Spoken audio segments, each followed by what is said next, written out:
Bonjour, bienvenue sur la 20e vidéo des cours d'introduction à Python. Dans cette vidéo, on va continuer à parler des conditions et on va parler en particulier du mot-clé elif et de la structure conditionnelle qu'il apporte aux conditions en général. Donc, j'ai gardé un peu la même idée quand j'ai fait les cours de vous donner un moyen mémotechnique par mot-clé. Donc on a vu que si était moyen mémotechnique pour if, que sinon était le moyen mémotechnique pour else. Et maintenant, on voit que le moyen mémotechnique pour elif est mais encore. Donc comment traduire ça dans une logique de condition? Je reprends l'exemple qu'on a vu dans la vidéo précédente pour mieux expliquer comment elif fonctionne. Donc, en reprenant l'exemple, si j'ai 18 ans, je suis majeur. Mais encore, si j'ai 25 ans, j'ai fini mes études.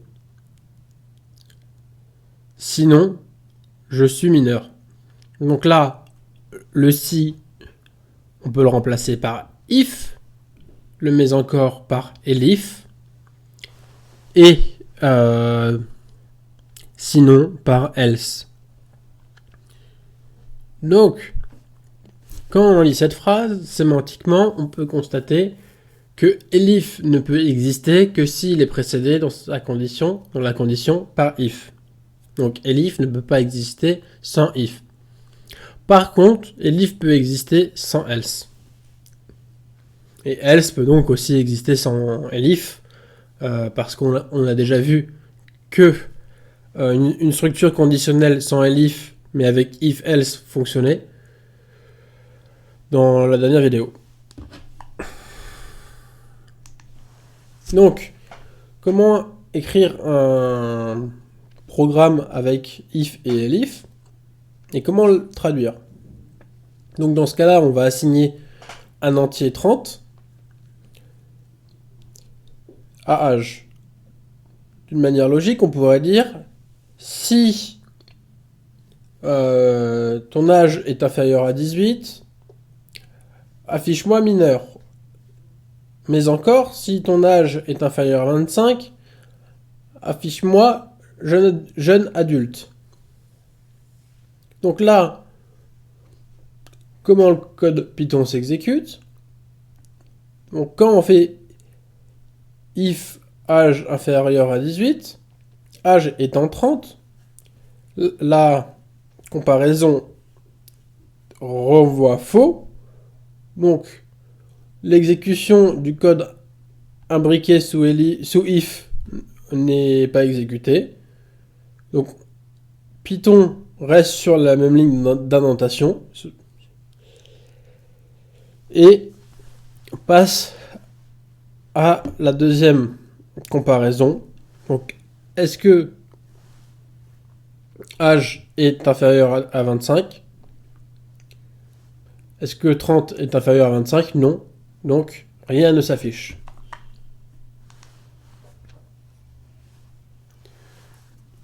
Donc là, on a vu un peu comment fonctionnait le elif, mais bon, on pourrait passer directement à cet exemple-là, mais j'ai quand même envie de vous montrer un exemple avec if elif qui fonctionne. Donc là, on va créer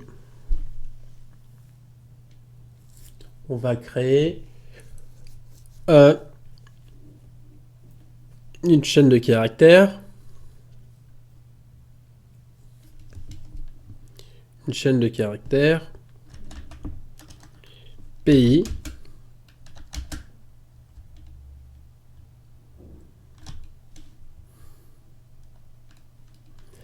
égale Rwanda virgule Burundi, virgule Congo,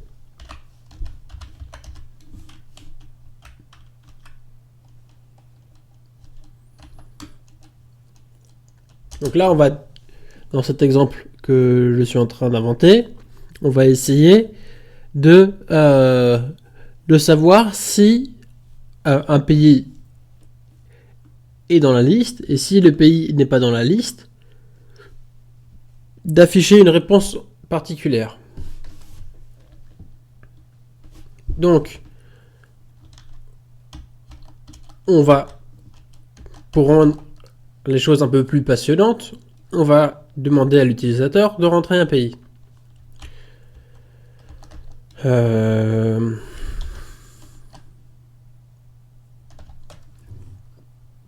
Pays par user égale input rentre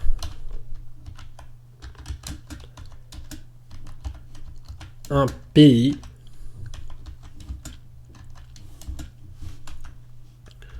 donc là on va faire une réassignation pour normaliser la chaîne de caractères.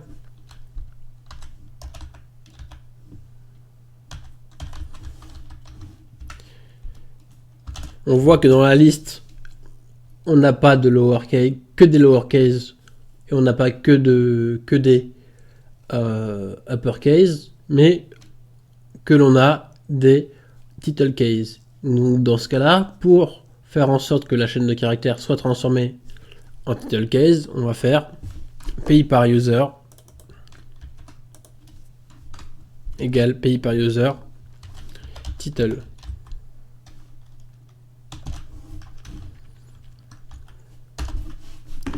Ensuite, on va créer une condition if pays par user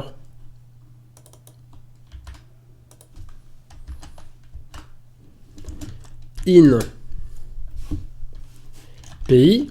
Donc, est-ce que le pays qu'on va rentrer est dans la liste pays?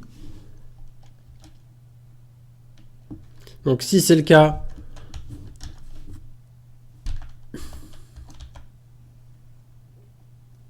on va afficher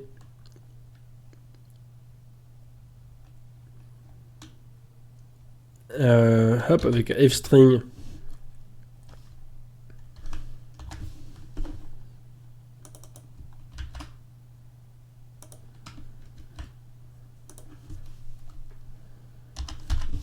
hop, attends.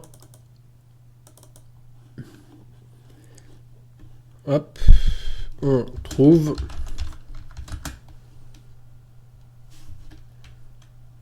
dans la liste des pays africains. Plutôt dans la liste des pays. Hop. Donc dans le cas où le pays qu'on entre est dans la liste, on affiche que le pays est dans la liste des pays.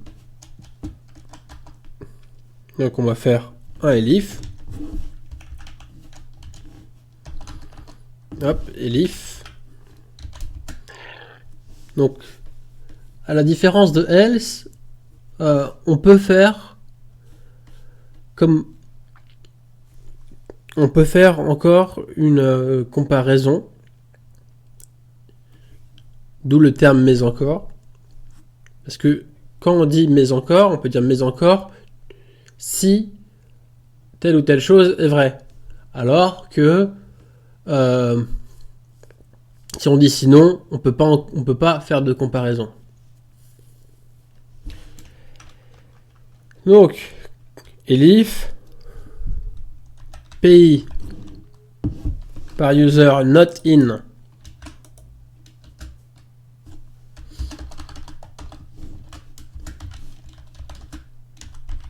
donc si le pays qu'on entre n'est pas dans la liste pays,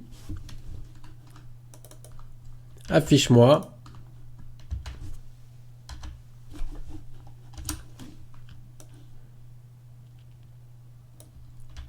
que le pays renseigné n'est pas dans la liste pays. Hop. Le pays n'est pas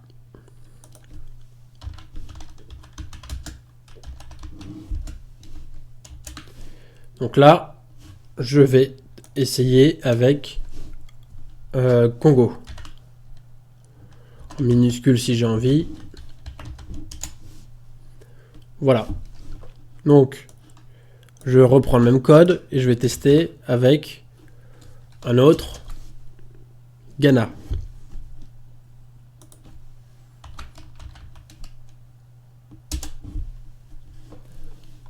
Voilà, vous voyez un peu comment ça fonctionne. On peut s'amuser à faire en sorte d'améliorer la chose. On peut se dire si le pays qu'on entre est dans la liste pays, mais encore si le pays que l'on entre n'est pas dans la liste pays, on aurait pu faire quelque chose encore. On peut mettre le nombre de elifs que l'on veut. On va tester avec un autre elif.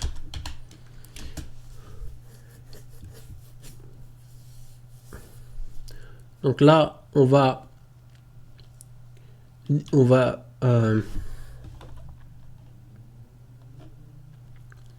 elif pays par user égale code égale Sénégal.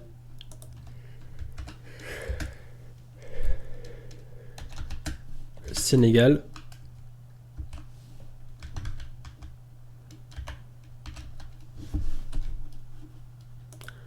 Deux points. Print. On est tous sénégalais.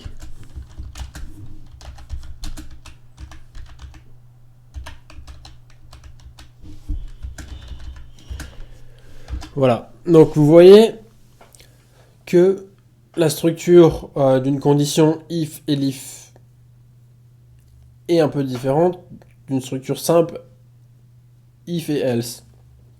Pourquoi? On a vu que elif nous permettait de vérifier d'autres choses et faire d'autres comparaisons. Donc là, on a ajouté deux comparaisons à celle initiale. Hop, faire un petit espace. Et dans ce cas-là, on va marquer Sénégal.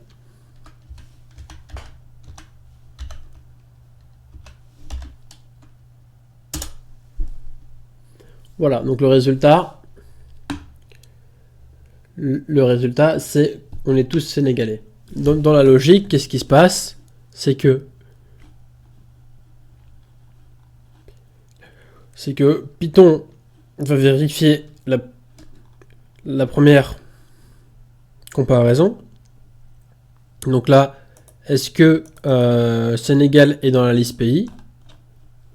Il n'est pas dans la liste pays. Donc là, c'est faux. Donc là, c'est faux. Donc on passe à la seconde. Elif pays par user égale Sénégal. Donc est-ce que Sénégal égale Sénégal? Oui. On est tous sénégalais. Et là, le code s'arrête. Donc on revient sur la présentation. Et là, on voit un programme avec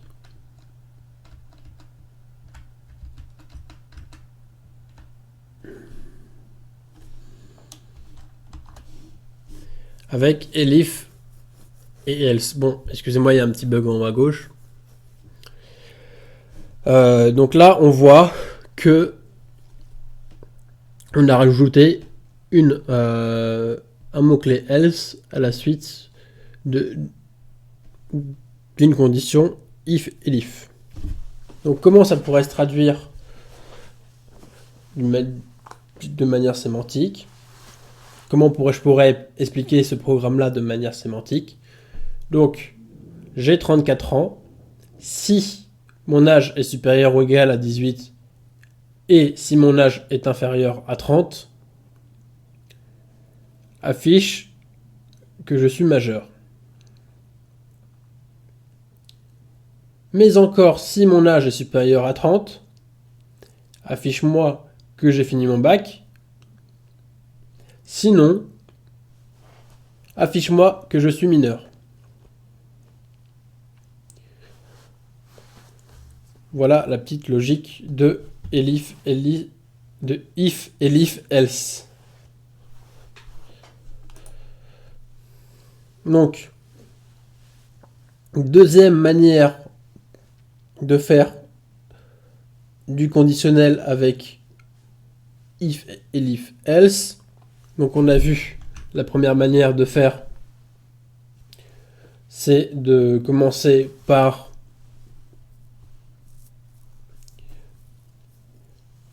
une tranche, faire en sorte de comparer entre 18 et 30 ans.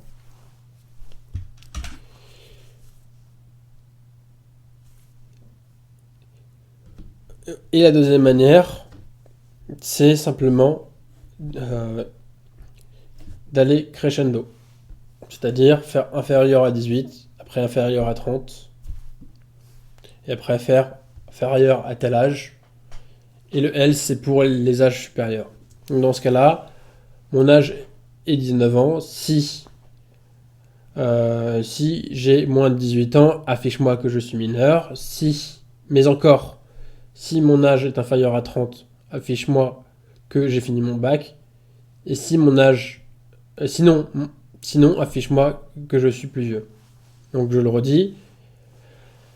Si mon âge est inférieur à 18, affiche-moi que je suis mineur. Mais encore, si mon âge est inférieur à 30, affiche-moi que j'ai fini mon bac. Sinon, je suis plus vieux. Hop.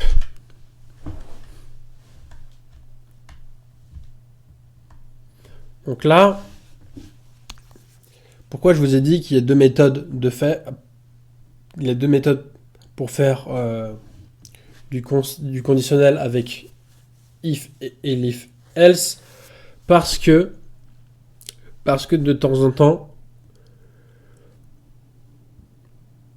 comme on va vérifier une condition, comme on va vérifier une comparaison avant d'en vérifier une autre, c'est possible que deux conditions soient bonnes, que deux comparaisons soient bonnes, excusez-moi, et que l'affichage se fait que pour la première. Donc dans ce cas-là, je vais vous montrer l'erreur. Donc là, âge égale 34. Donc, if âge supérieur à 18, print majeur.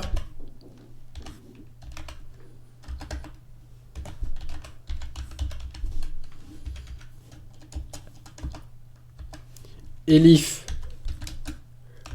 âge supérieur à 25, print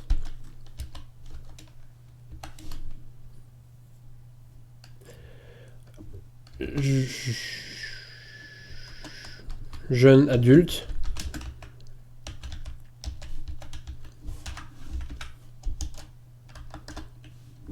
Else print mineur. Donc le problème d'aller de faire des comparaisons en montant, c'est que même si les deux premières comparaisons dans ce cas-là sont bonnes, uniquement la première sera exécutée. Là, Si je mets 40,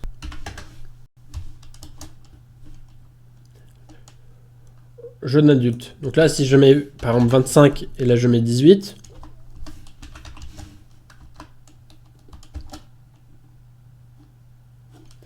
donc là on voit que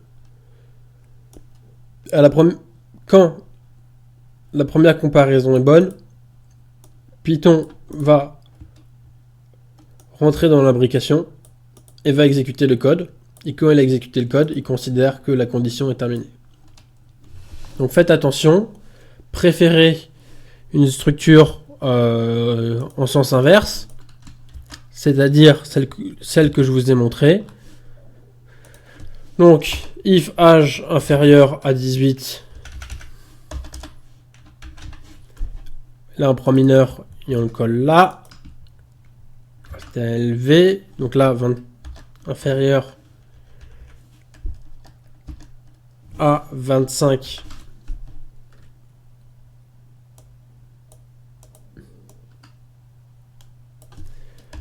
Majeur.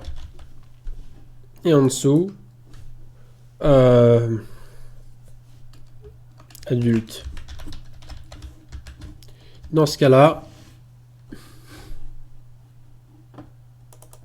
c'est plus précis parce qu'il voit que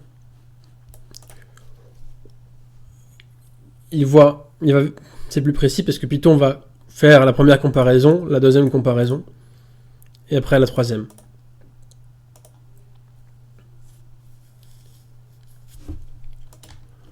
Voilà. Après, vous pouvez faire comme ce que l'on a pu faire avant.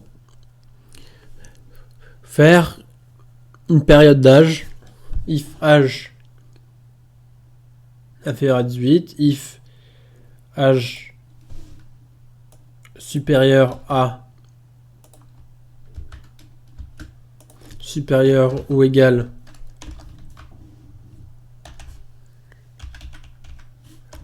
à 18 and âge inférieur à 25. Donc ça équivaut à dire la même chose. Et après, vous pouvez continuer avec un else ou d'autres elifs. Donc voilà quelques exemples pour répondre pas à l'erreur, mais répondre aux problèmes que vous pouvez rencontrer avec une condition.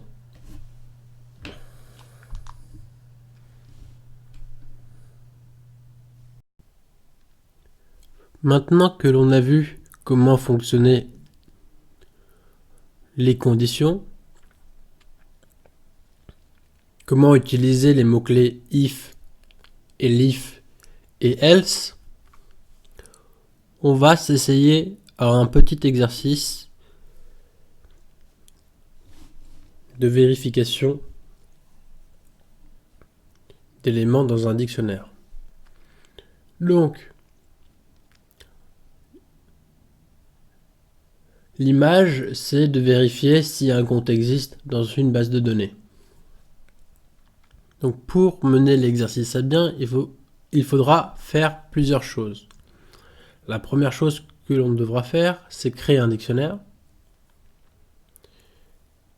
Donc le dictionnaire, il n'est pas vide. Il faudra y mettre 3 clés avec leurs valeurs correspondantes. Au travers de 3 inputs que l'utilisateur va renseigner, vous allez construire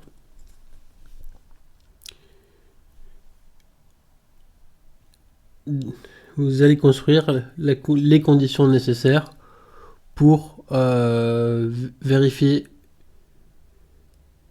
plusieurs choses. Vous allez vérifier en premier lieu si tous les éléments qui sont dans le dico sont bons, et dans ce cas-là, vous allez afficher bienvenue. Mais encore, si le mot de passe uniquement n'est pas bon, vous allez afficher mot de passe pas bon. Et sinon, si il n'y a qu'un seul des 3 éléments qui n'est pas bon, vous allez afficher connexion incorrecte. Pour la correction, voilà le lien. Si vous avez des questions sur l'exercice, quelque chose ne vous semble pas clair, n'hésitez pas à revenir vers moi. Sur ce, je vous remercie d'avoir regardé cette vidéo. N'hésitez pas à nous donner à